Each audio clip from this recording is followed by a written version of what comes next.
Hello students, welcome to academy of civil engineering.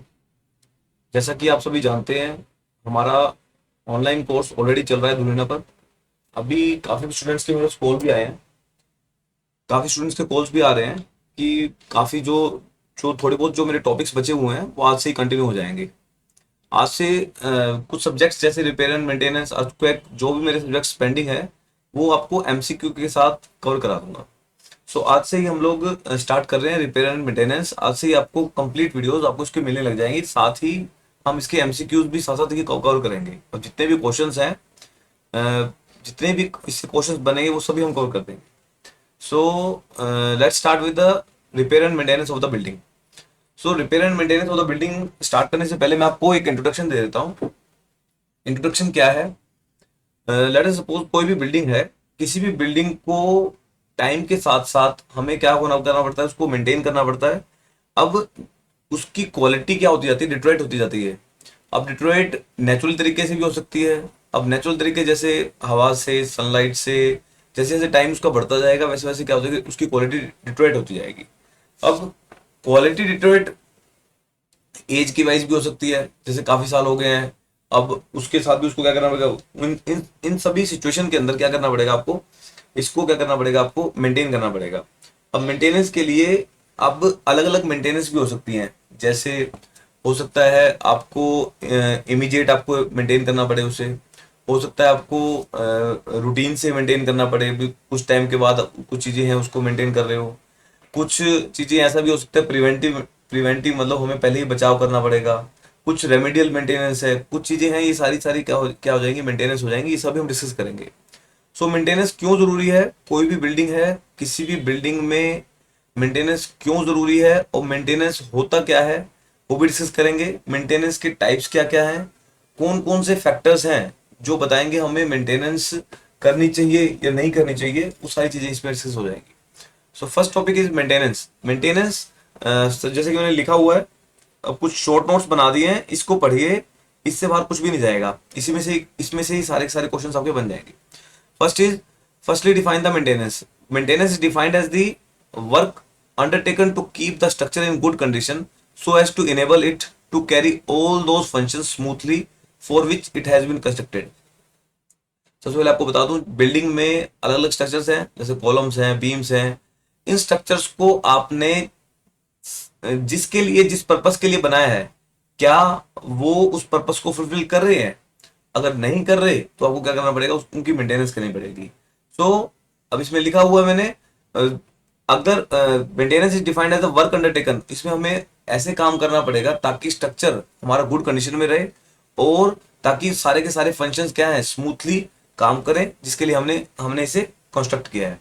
So next is, क्यों हम maintenance करना है, हमें हमारे ऑब्जेक्टिव्स क्या क्या हैं। सो फर्स्ट लिखा हुआ है मैंने, to keep the structure in good working condition. सभी जितना भी अपने स्ट्रक्चर है, जितने भी स्ट्रक्चर्स हैं, कॉलम्स, बीम्स, रूफ्स, जितने भी स्ट्रक्चर्स हैं वो सभी क्या है, गुड वर्किंग कंडीशन में काम करें। आगे लिखा, इसमें दिखेगा नहीं आपको, to keep the structure in good working condition, to prevent the damages, decay of the structure and deterioration. मैं लिख देता हूँ यहाँ पे, अगर नहीं दिख रहा है तो आपको, this is decay of structure, this is decay of structure. इसमें भी नहीं दिख रहा तो यहाँ लिख देता हूँ मैं, डिके ऑफ स्ट्रक्चर और डिटोरेशन, और deterioration,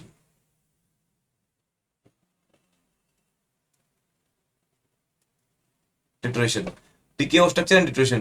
to strengthen the structure, structure को स्ट्रेंथ देनी है। To enhance the serviceability, serviceability का मीन्स क्या है? सर्विसिबिलिटी मीन्स जिस जिस सर्विस के लिए उसको बनाया है। लेट अस सपोज कोई भी आपकी पार्किंग स्टैंड है, अगर उसके ऊपर आपकी गाड़ी खड़ी है, सो गाड़ी खड़ी है, अगर वो गाड़ी जब भी आप उस पर चढ़ा रहे हो वो क्या कर रहा है, डिफ्लेक्ट कर रहा है। अगर डिफ्लेक्ट कर रहा है, क्या आपने इस सर्विस के लिए उसे बनाया था? उसे नहीं बनाया था। अब इसके लिए, उसी सर्विस के लिए बनाया था, बट वो सर्विस दे पा रही है, नहीं दे पा रही।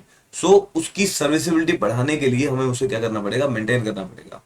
तो बहुत सारे एग्जांपल्स हैं सर्विसिबिलिटी के। कोई भी बिल्डिंग में जिस जिस पर्पस के लिए उसे बनाया है, क्या वो फुलफिल कर रहा है? नहीं कर रहा तो वो सर्विस में नहीं है। तो उसको सर्विसिबिलिटी में लाने के लिए हमें मेंटेनेंस करनी पड़ती है, वो हमारे लिए बहुत इंपॉर्टेंट है। सो कौन कौन से फैक्टर्स हैं जो डिसाइड करेंगे कि रिपेयर एंड मेंटेनेंस हमें करनी चाहिए या नहीं करनी चाहिए। अब first first of the factor is age of the property. Age of the property क्या कहती है, ये एक इंपॉर्टेंट पैरामीटर है। जैसे example, it is most important to assess the age of the structure before planning the maintenance of the structure. कहता है maintenance, structure की मेंटेनेंस करने से पहले हमें उसकी एज देखनी पड़ेगी, इस प्रॉपर्टी की एज कितनी हो गई है। So the remaining useful life of the building will only justify the amount of the capital spend on the. अभी एज देख के हम उस पर पैसा लगाएंगे, भाई इसकी एज इतनी हो चुकी है, क्या हमें इस पे पैसा इतना लगाना चाहिए या नहीं लगाना चाहिए। Next is total cost.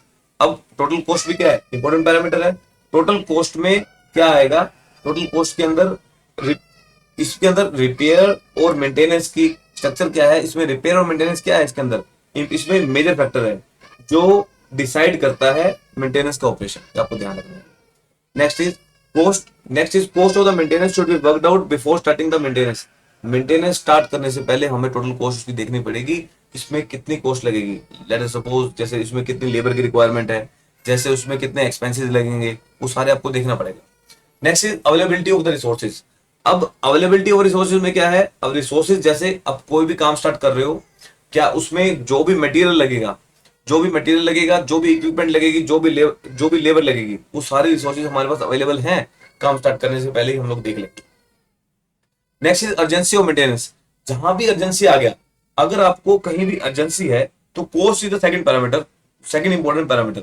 जो मेरा कॉस्ट है वो मेरी सेकंड इंपॉर्टेंट पैरामीटर है। अगर अर्जेंसी है तो कॉस्ट को हम सेकंड इंपॉर्टेंट पैरामीटर लेंगे, पहले हम उसको क्या करेंगे, मेंटेन करेंगे।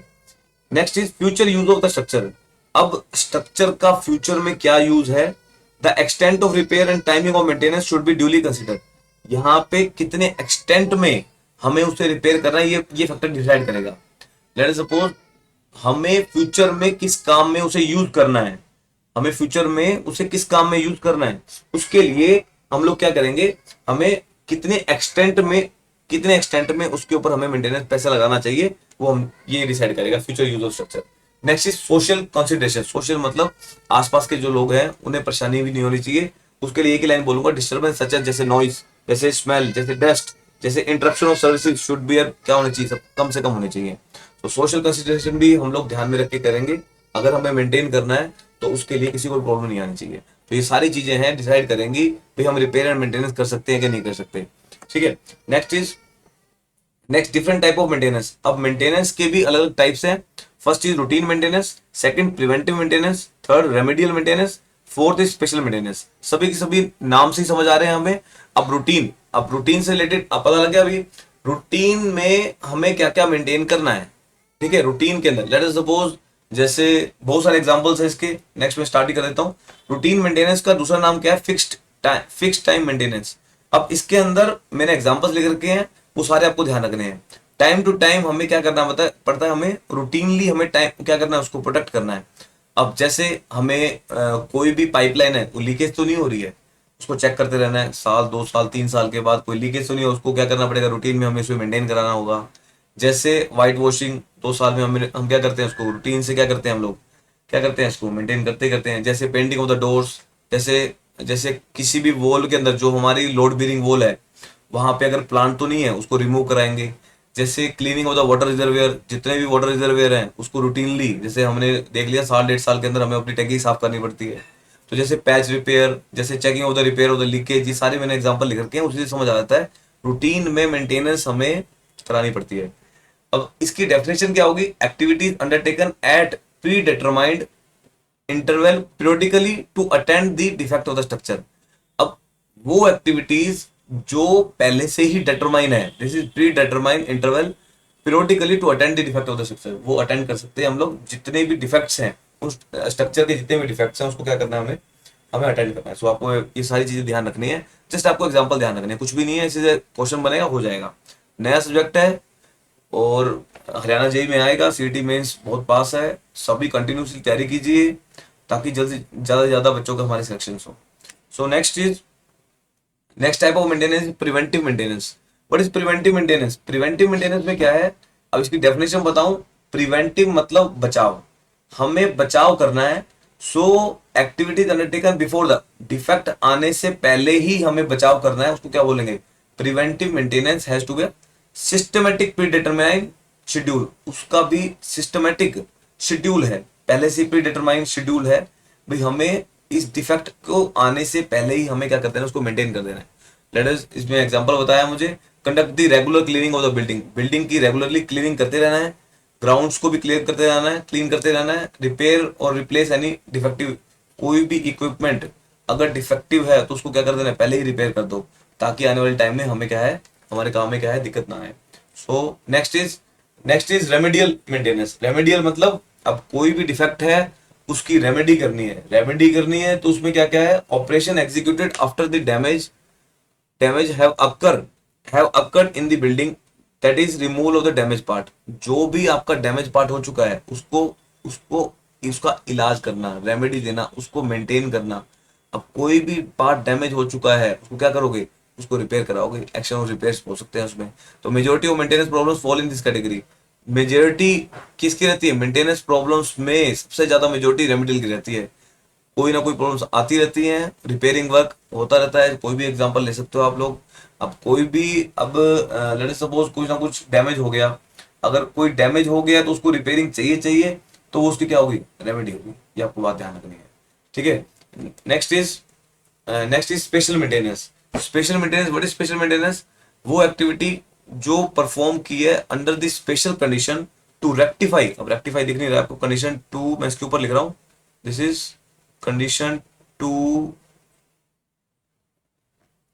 Rectify, condition to rectify the heavy damage to the structure. कहता वो एक्टिविटीज जो स्पेशल कंडीशन में परफॉर्म की गई हैं ताकि रेक्टिफाई हो जाए हैवी डैमेज, जो स्ट्रक्चर में जो हैवी डैमेज होना है उसको हम क्या कर सके, बचा सके। अब for strengthening and upgrading the structure to increase the serviceability. अब मैंने पहले ही बता दिया था, कोई भी स्ट्रक्चर का सर्विसिबिलिटी में नहीं है तो उसको सर्विसिबिलिटी में लाने के लिए हमें मेंटेनेंस कर सकते हैं हम लोग।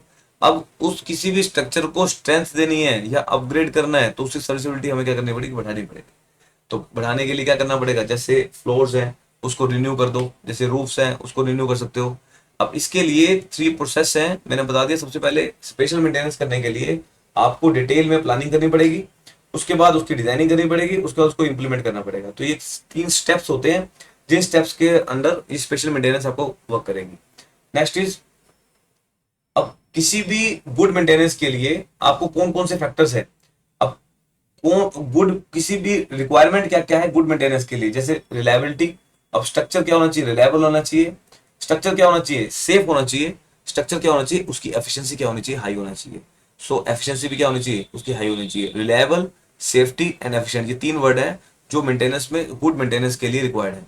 सो आपको ध्यान रखना है, ये ऑब्जेक्टिव में पूछे हुए हैं तो मैंने आपको नोट्स में बना के डाल दिया आपसे फॉर द गुड। अब नेक्स्ट नोट डाल के एक पॉइंट लिखा है मैंने, किसी भी स्ट्रक्चर के अंदर अगर आप अच्छी ड्यूरेबिलिटी चाहते हैं, लॉन्गेविटी चाहते हैं, सर्विसिबिलिटी चाहते हैं, ये डिपेंड करेगा केयरफुल डिजाइन पे।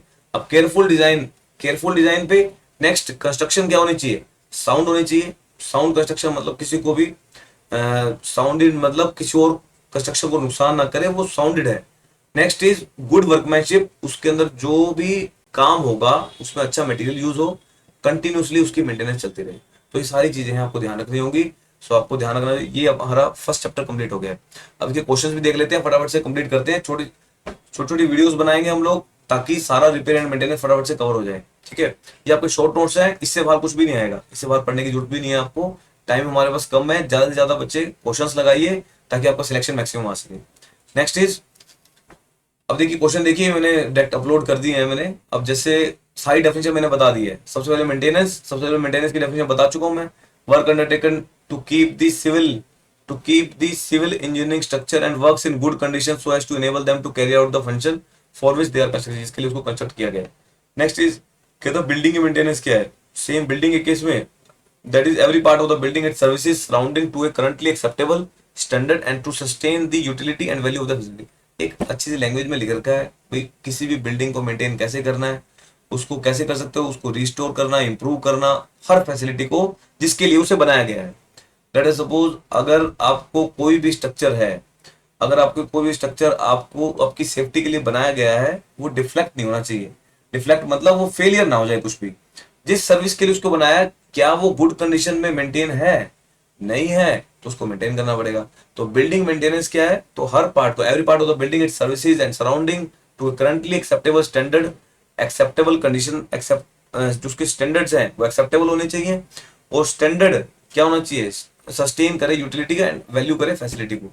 Next is what are the different types of the maintenance work और गिव द क्लासिफिकेशन मेंटेनेंस। और क्लासिफिकेशन मैंने बताई थी, 4 टाइप की है, जैसे routine, preventive, remedial and special maintenance. What is emergency maintenance? Emergency क्या है? The maintenance necessitated by unforeseen breakdown damage or damage caused by natural calamity like earthquake flood is called emergency। मतलब emergency कोई भी earthquake आ गया एकदम से, क्या आ गई एकदम से, क्या होगी, जैसे अब मैं बताऊं आपको, अर्थक्वेक पढ़ेंगे जब हम वहां पे पढ़ेंगे वर्ड रेट्रोफिटिंग। सो इमरजेंसी मेंटेनेंस मतलब वहां पे एक वर्ड है कौन सा, रेट्रोफिटिंग। वहां पे हमें क्या करना पड़ता है, रेट्रोफिटिंग। मैं पढ़ाऊंगा, डिटेल में पढ़ाऊंगा आपको अर्थक्वेक जो कराऊंगा। सो इमरजेंसी कोई भी इमरजेंसी लग सकती है, जैसे फ्लड आ गया, जैसे अर्थक्वेक आ गया, कोई बिल्डिंग गिर गई है, उसको बिल्डिंग अगर गिरने से बचाना है, जस्ट अब उसमें क्या आ गया, डिफ्लेक्शंस आ गए बहुत ज्यादा, वो अर्थक्वेक के कारण वो अर्थक्वेक प्रोन हो चुकी है, अगर दोबारा अर्थक्वेक आ गया तो वो गिर जाएगी। उसको मेंटेन करने के लिए अर्थक्वेक रेजिस्टेंस बिल्डिंग बनाना, तो वो क्या है, इमरजेंसी मेंटेनेंस है। Next is the maintenance operation done before the defect occurred. ये बता ही दिया मैंने आपको, डिफेक्ट आने से पहले ही उसका बचाव करना। बचाव मतलब preventive maintenance. Preventive maintenance has to be systematic according to a predetermined schedule, ये भी आपको ध्यान रखना है। Specification, conditions and use of the structure decide the scale of the preventive maintenance. क्या ये ट्रू है? बिल्कुल ट्रू है। जो भी स्पेसिफिकेशन है, कंडीशंस है and use of the structure decide करेगा स्केल क्या है प्रिवेंटिव मेंटेनेंस का। नेक्स्ट इज रेमेडियल मेंटेनेंस, क्या है, उसका इलाज करना। अब रेमेडियल में क्या होगा, the operation executed after the defects और damage have occurred in the structure is known as remedial, corrective, restorative. तीनों नाम ध्यान रखने हैं। रेमेडी उसका इलाज करना, करेक्ट करना, रिस्टोर करना, वो सारी की सारी क्या है, मतलब ऑपरेशन एग्जीक्यूट करना है डिफेक्ट आने के बाद, डिफेक्ट आने से पहले प्रिवेंटिव, डिफेक्ट आने के बाद उसका इलाज होगा रेमेडी, ध्यान रखेंगे।